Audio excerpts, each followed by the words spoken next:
Okay, that's the first day of work for the two-spot. That's when it landed in the Alberni Valley, and they took it out, and this is on the south end of town near the road that goes to China Creek and Bamfield. And there they are, they're loading logs onto the cars behind the two-spot. And they've got a big sign out there that says first logs, and first logging in the Alberni Valley with steam. So that's the beginning of the two-spot. That's a train wreck near the Quality Foods.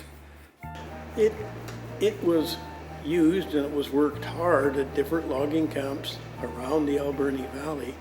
By the 1940s, it was getting quite old and it was well worn and it was small. And everything are all on this side, so the weight is on this side.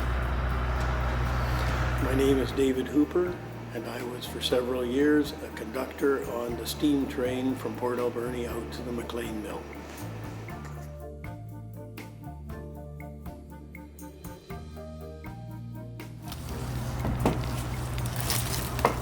Expo 86 in Vancouver. It was a Transportation World's Fair. There's the firebox right here. They had a steam week or something like that. And so they were invited to send the two-spot over. And the two-spot went over along with a restored logging truck from the McLean Mill and a steam donkey. And that's when they took it over to Vancouver to the Expo 86. Now, that's smoke coming out of there is not a good sign. Photographers like it, and that's a bad sign. That means you got your fire wrong. So Port Alberni actually was the center of the action there during Steam Week, because not only was their steam train working, it actually was working. They were loading logs and unloading logs, lifting them up, taking them off, running the steam donkey. It was a real high point. And then two-spot came home and did more summer runs until the early 1990s when the old boiler finally failed.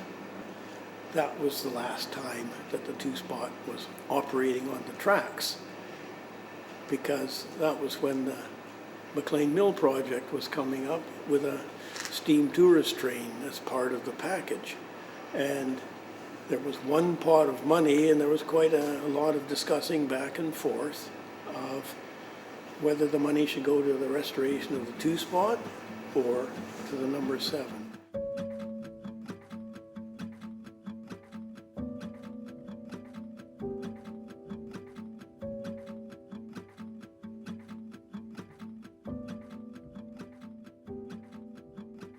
And because the number 7 was a newer locomotive, a bit heavier, more powerful, and it was designed for longer hauls, the two-spot was designed for pulling out 1 and 2 log cars at a time and bringing them to the main line to be hauled down to a log dump. And so the decision was made to put the money into the number 7.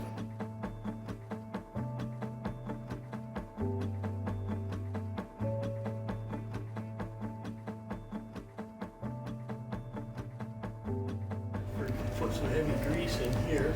And that's why you see the typical engineer shot in between runs, and he's sitting here with his oil can going squirt, squirt, squirt, right? There's all these moving parts here. They volunteered and they retubed the whole thing. They basically rebuilt it for us, the boiler, which is the guts of a steam locomotive.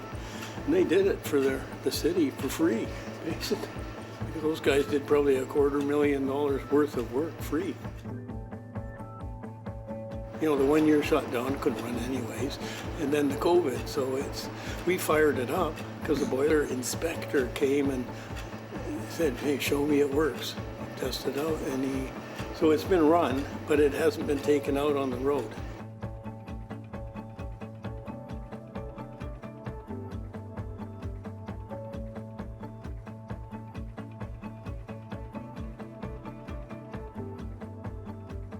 Again, you have to remember the two-spot is perhaps the original artifact in the industrial collection that the city owns. And so how do you look after it? How do you present it? As I've already said, The locomotive is presentable right now, thanks to those young fellows that did the work on it 8 years ago.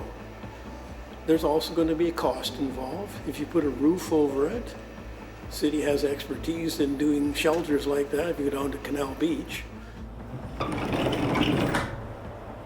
There are half a dozen towns on Vancouver Island that have locomotives on display. And I think we can learn and get ideas from seeing what has Comox done. There's the handbrake, your parking brake, you see? Stay seated until crummy stops. This is called a crummy, because guys used to eat in here and it was full of crumbs. So you have Lake Cowichan and you have Chemainus. Their old locomotives are parked out in the open, where you can actually try clambering all over them. Okay. In Chemainus, the cab is secured. They don't want people going inside and stuff like that, but otherwise it's totally accessible. In Lake Cowichan, the kids jump up and down and climb on the roof and all that, but it's a small town and a bit more loose. But this wall was all rotted out, the windows were all rotted out on there underneath. That's the kind of stuff where the city will be involved. After all, they're the owner. And so they'll be having some serious decisions to make about security and safety. I am convinced that we can find funding for it, and I'm convinced that we can get people to support this project.